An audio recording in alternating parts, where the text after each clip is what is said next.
Molly's gerbil had a tiny bedroom with its own even tinier gerbil cage.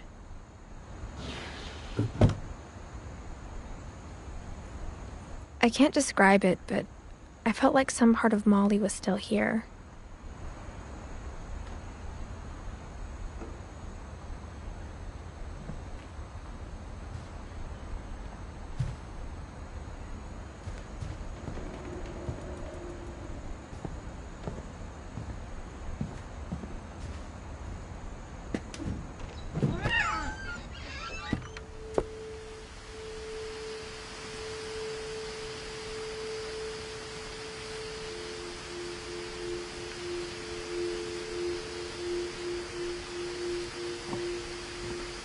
This will be obvious later, but my mom never told me any of these stories.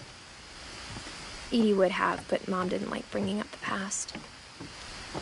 Though, when we adopted a stray kitten, she was the one who named it Molly.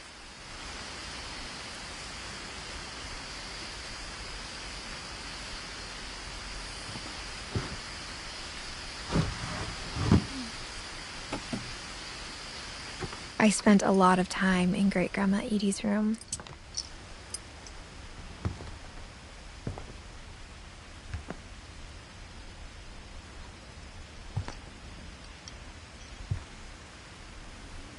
Edie gave a big interview about a mole man living under the Finch house. My mom was furious. I hadn't thought of myself as Edith Jr. for a long, long time. When Edie told people Sven was killed by a dragon, she could also have said he was building a dragon-shaped slide that collapsed. She could have, but she didn't.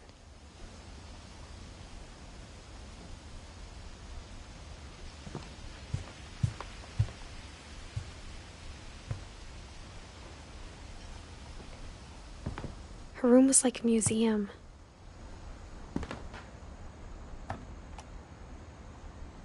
For 500 years, the Finches have been famous throughout Norway for their fortune and misfortune.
The only trace Grandpa Sam's first wife, Kay, left on the house was the pink bathroom.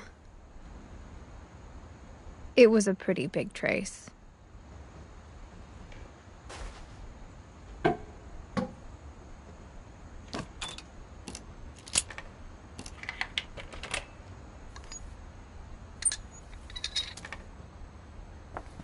There's a secret in this bathroom.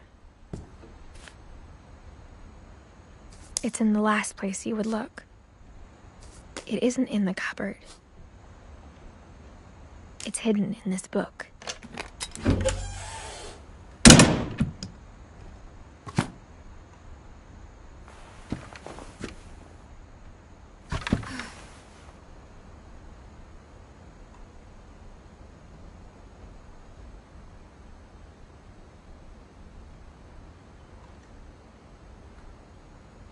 Sven gave Sam an old camera he'd refurbished.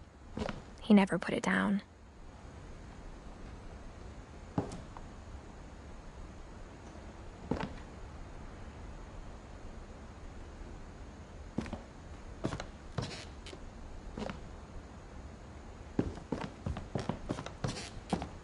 From the paintings on the wall, it was clear my brother Milton had been here before me.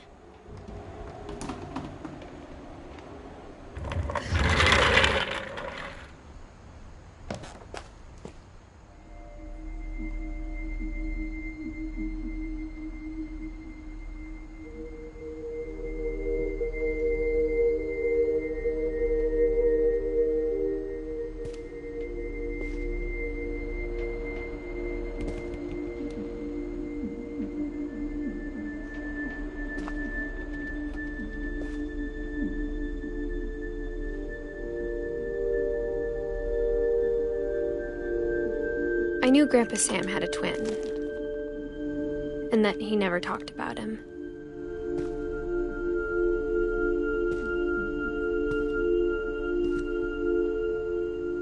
I guess my grandpa didn't like history any more than my mom did.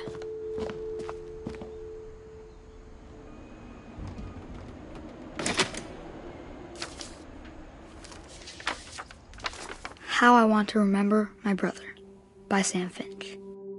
The thing I remember is that when he made up his mind, that was it.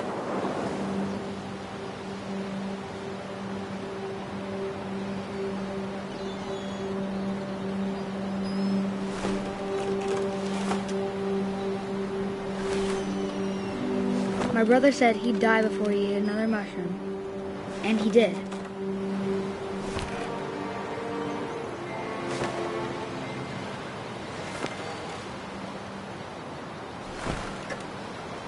At Barbara's funeral, we swore we'd never be afraid again, and he wasn't.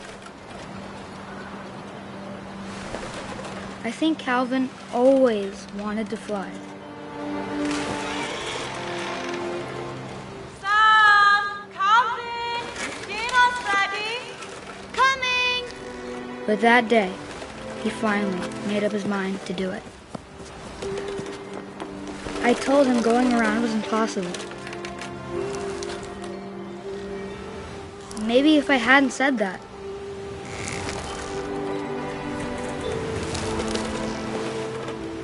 Calvin, I'm not gonna tell you again. Maybe if the wind hadn't picked up. Then maybe he'd still be here. But I doubt it.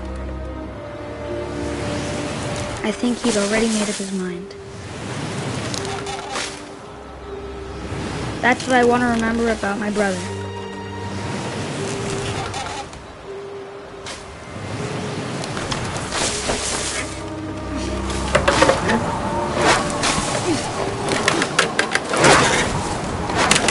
The day he made up his mind to fly. And he did.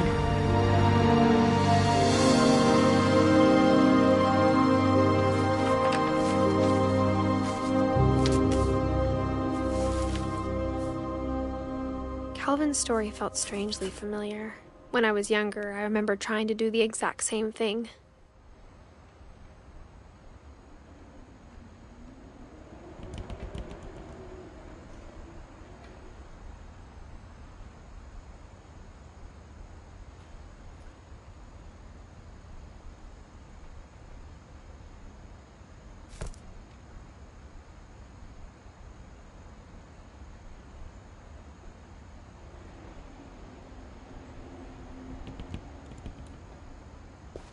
After the funeral, Edie roped off Calvin's half of the room.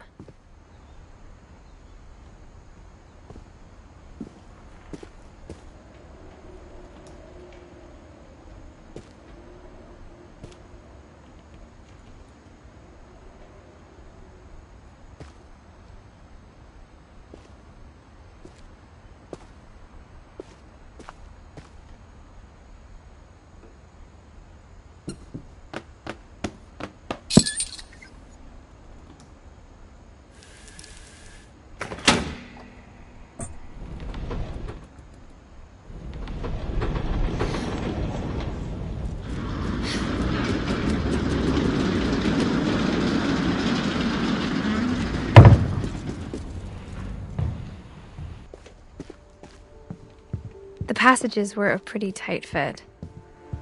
They'd obviously been built for smaller hands and bellies.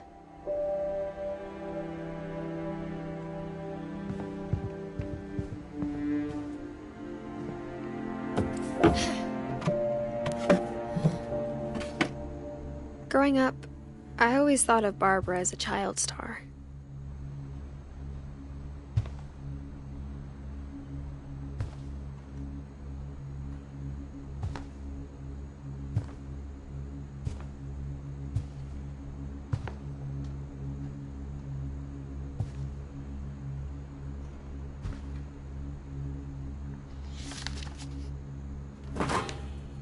Of all the stories people wrote about Barbara's death, I'm surprised Edie saved this one.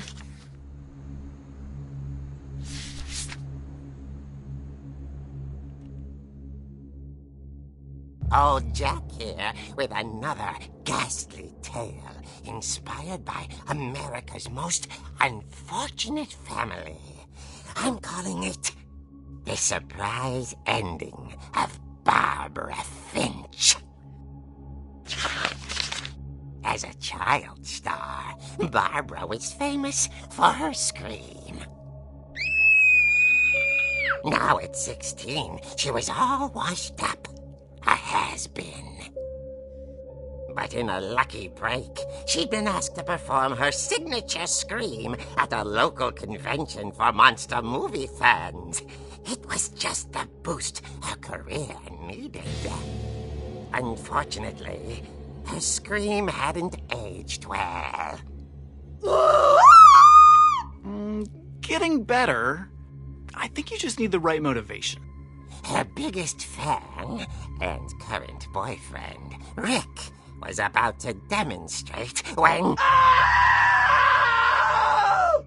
Now that was a great scream. It was Barbara's father, Sven. He'd slipped into a table saw and had to be rushed to the emergency room. So Barbara got stuck babysitting her youngest brother, Walter. Her convention comeback was cancelled. Okay, I'm hearing frustration, but I'm not hearing terror. What if I tried... A gang of hoodlums in Halloween masks have been terrorizing Orcas Island tonight. Police are urging residents to... That came from the basement. You're right! Also, I loved your delivery on that. Why is your basement door locked? Because my dad likes making puzzles and secret passages. There's a key hidden in the music box. The secret is to keep winding and winding until finally the key pops out. Thanks, babe. I'll be back in a sec. 20 minutes later, Rick hadn't returned. So Barbara went to look for him, right on cue.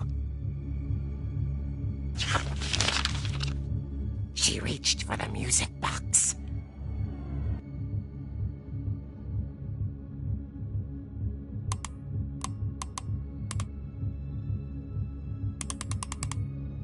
And as she wound the key, she listened for Rick, but the house was silent.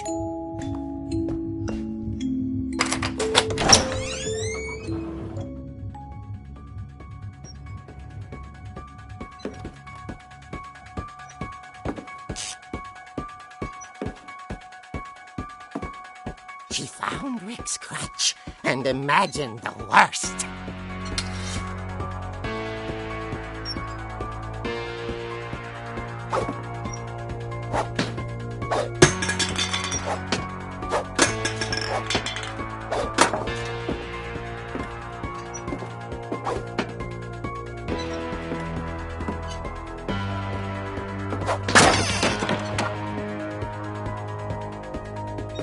The gang's leader is the infamous Hookman killer, Dr. Carl Hamill, who impaled and then ate his family 10 years ago tonight.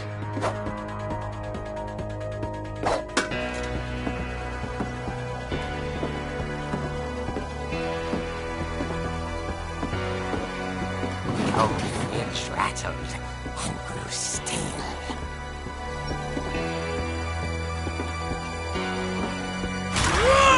Oh dear!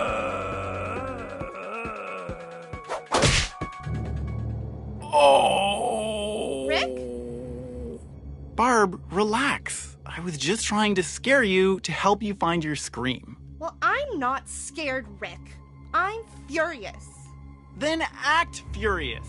All I'm getting from you now is that you're hurt and confused and you...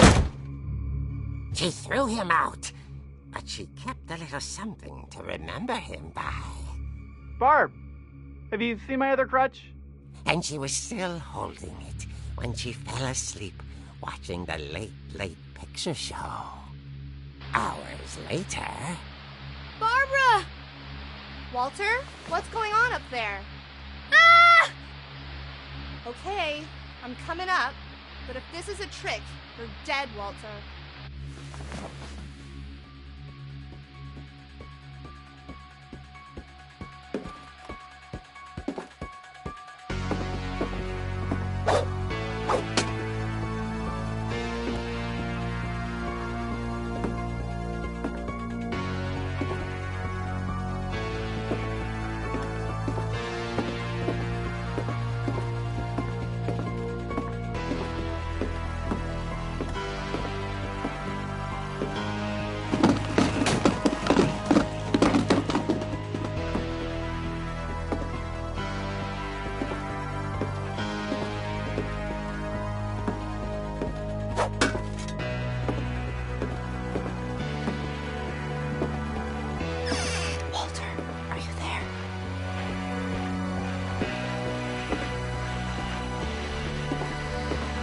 Walter vanished, but his bedside radio was still on.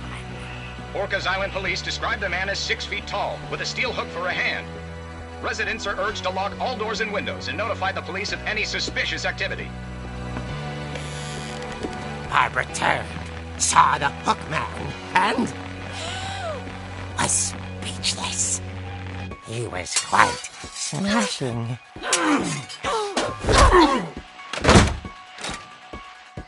And he was. He couldn't get enough of Barbara. Okay, Barbara, there's gotta be another way out of here.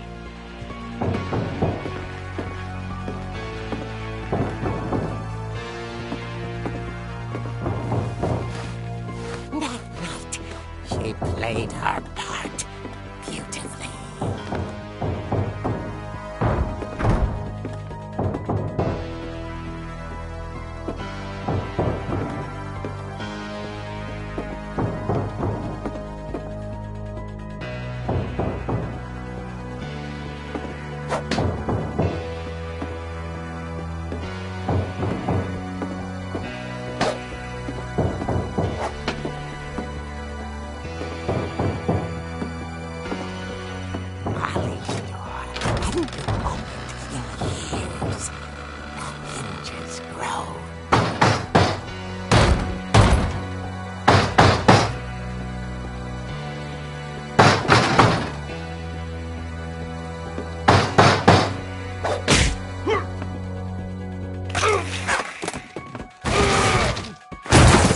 Wasn't moving, but she sensed the story might not be over yet.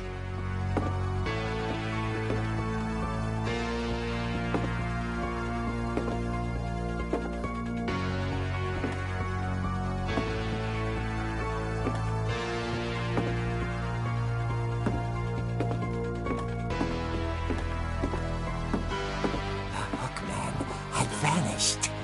She listened for his breathing, but all she heard was...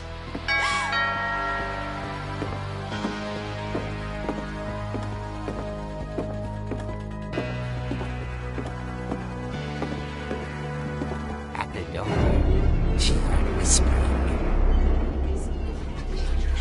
It was coming from inside the house.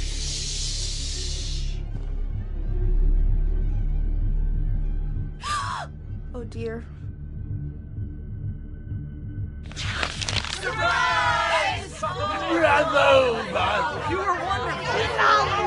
monsters had come to surprise her. For Barbara, it was a dream come true. Then she saw what kind of monsters they were, and she realized what was about to happen. She was going to be famous. And with her final breath, Barbara Finch gave the performance of her life.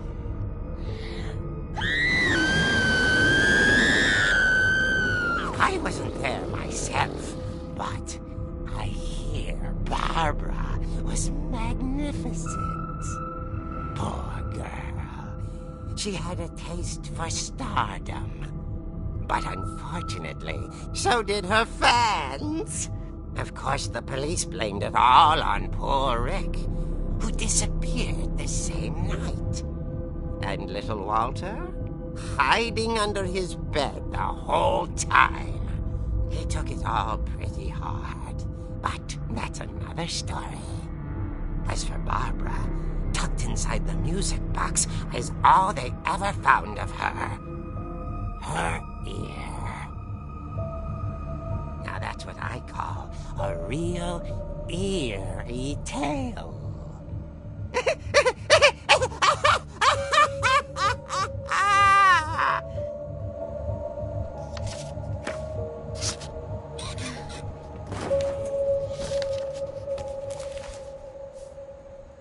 Edie told me all Barbara wanted was to be remembered, as absurd as that comic was. Maybe what Edie saw was a happy ending.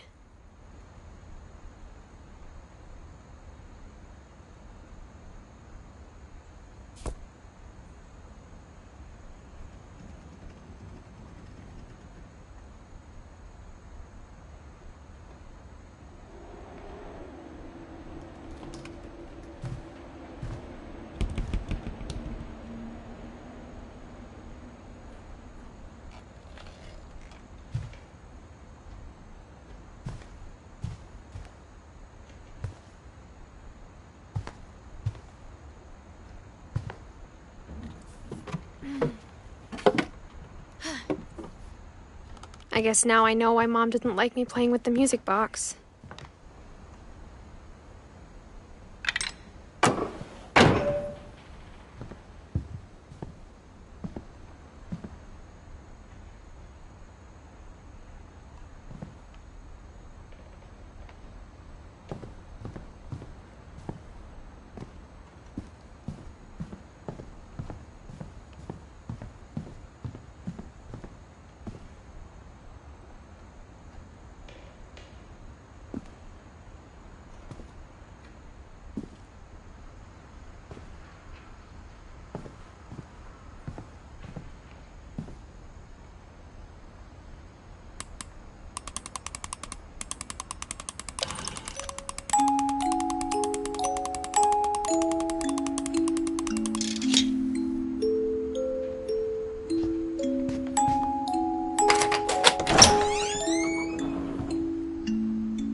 Mom said the basement was off limits, unless I wanted another tetanus shot.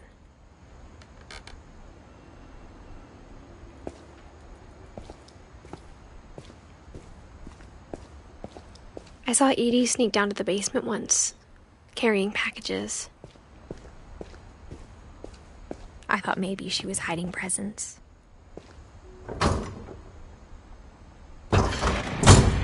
It turned out she was hiding a lot more than that.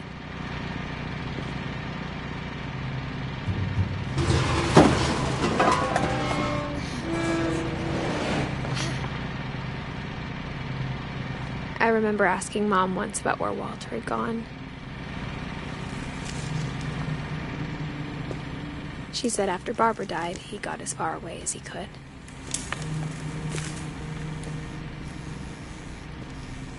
If there's a pattern in all these stories,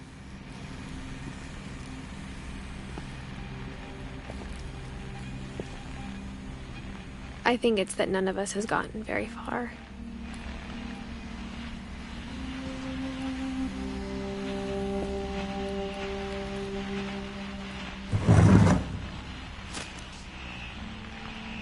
Goodbye, everyone. I can't believe I've been down here for 30 years. On that first day, after the shaking started, I didn't think I'd survive a week.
But after a few days, I settled into a routine. That's what kept me sane. Having a schedule, living for today. I always expected to be dead tomorrow. But if you wait long enough, you get used to anything.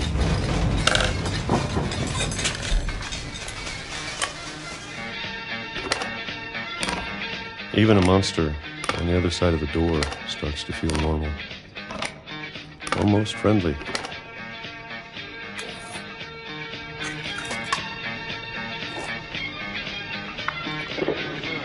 And then one day, everything just stopped. Whatever that thing was, it was gone. Maybe it got tired of waiting. Or maybe I just got tired of being afraid.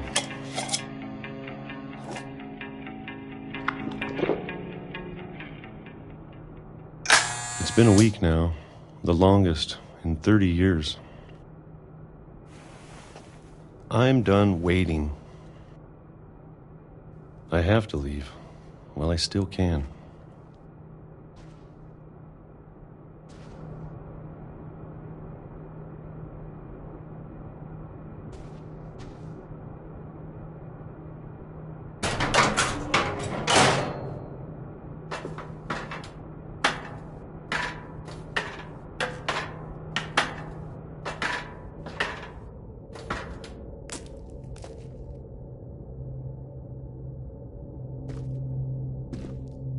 I know it's out there, somewhere.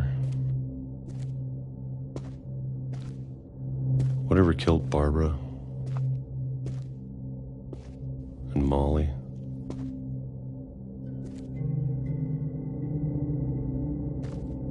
And Calvin. Maybe this is all a mistake. But I need to stop living the same day, even if it kills me.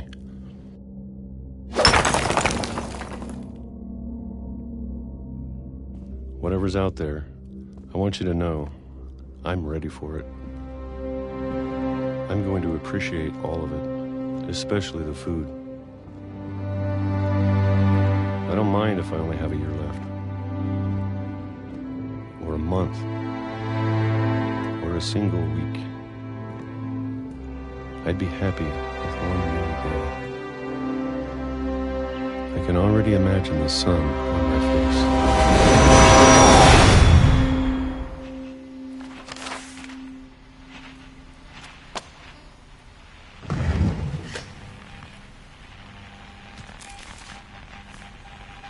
Walter died when I was 6. I can't believe my mom never told me he was down here.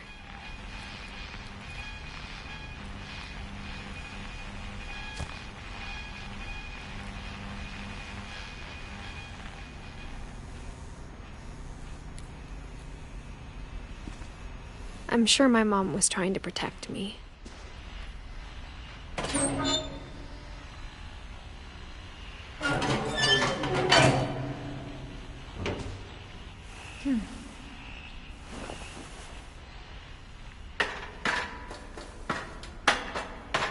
Maybe she was afraid I'd end up like what?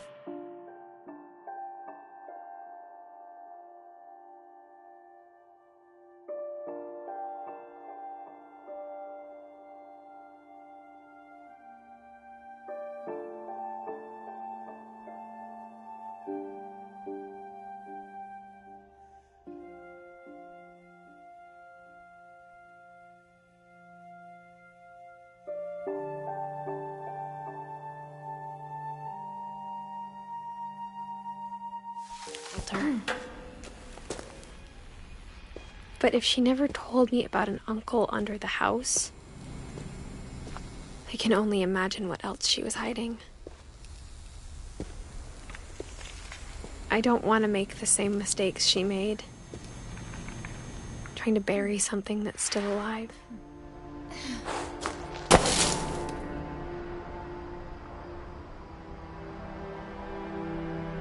Now that there's only one of us left, or maybe two, I thought it was time I heard the stories for myself and found out what happened to everyone else. But now I'm worried the stories themselves might be the problem. Maybe we believed so much in a family curse, we made it real.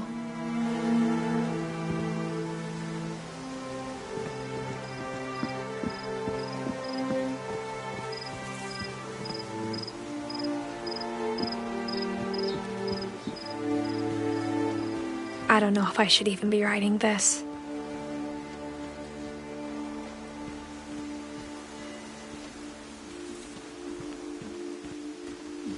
Maybe it'd be better if all this just died with me.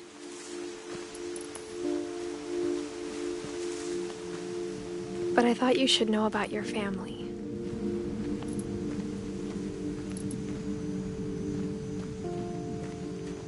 And the history you're a part of.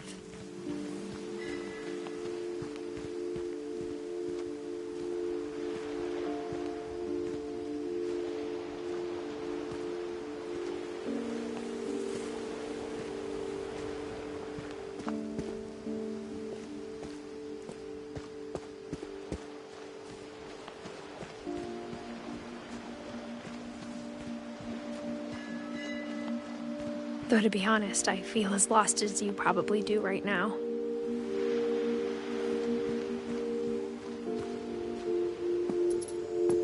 I think the people in these stories believed them, for what that's worth.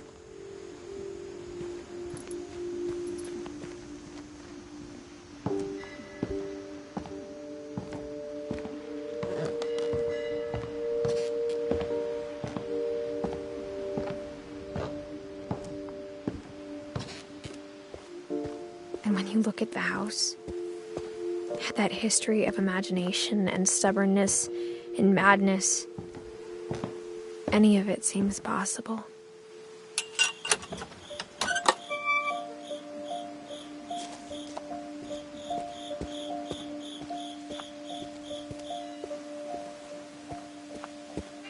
I think we've been surrounded by death for so long, we've just gotten used to it.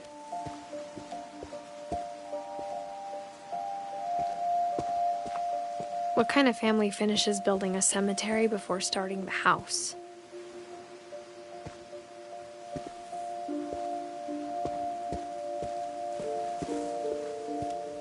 It's embarrassing for me to admit this, but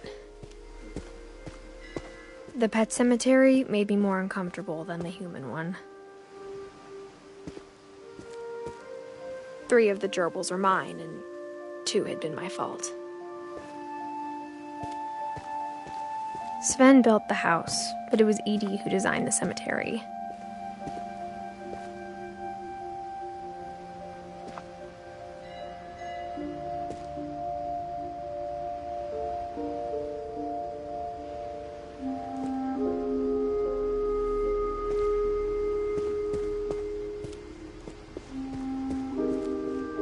I'm sure Odin's monument had been Edie's idea. My mom was always trying to move on, but for Edie, the past never went away.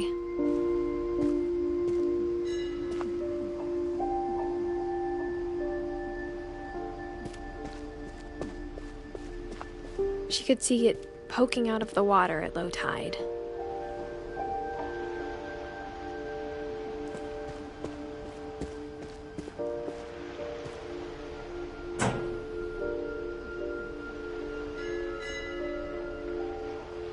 Edie said she dreamed about the old house every night.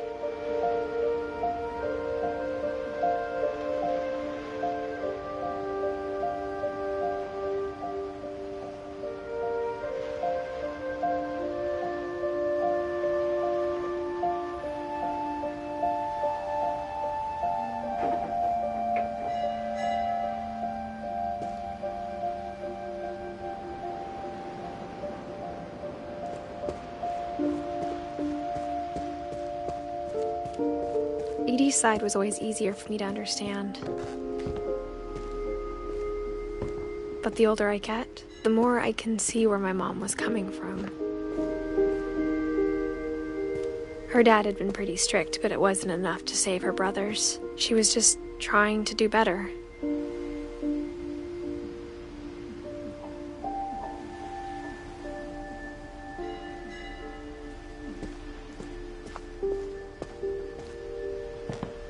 She lost 2 of her brothers, just like I did. I get why she tried so hard to protect us.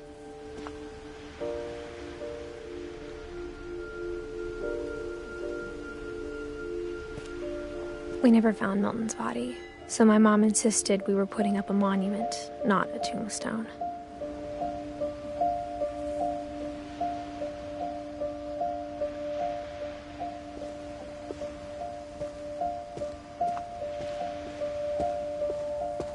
There's so many things I wish I could ask my mom now. Part of me thinks this is what she wanted all along. For me to come back someday and find everything out for myself.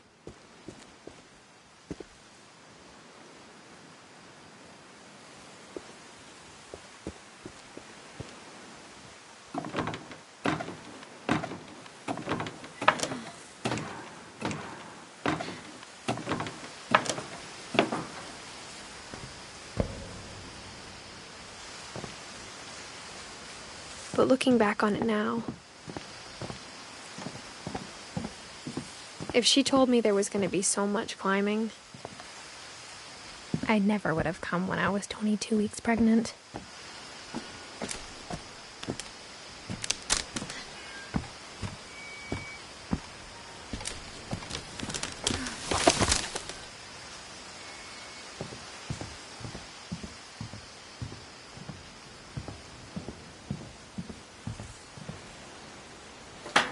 I never met Grandpa Sam, but I think he and my mom had a lot in common.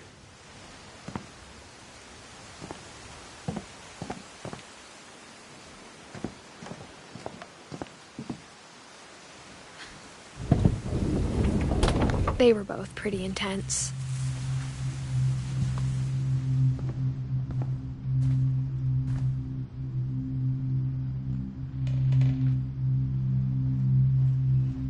Sam spent his life shooting photos, but Mom said he got nervous being in front of the camera. I guess we're all afraid of something.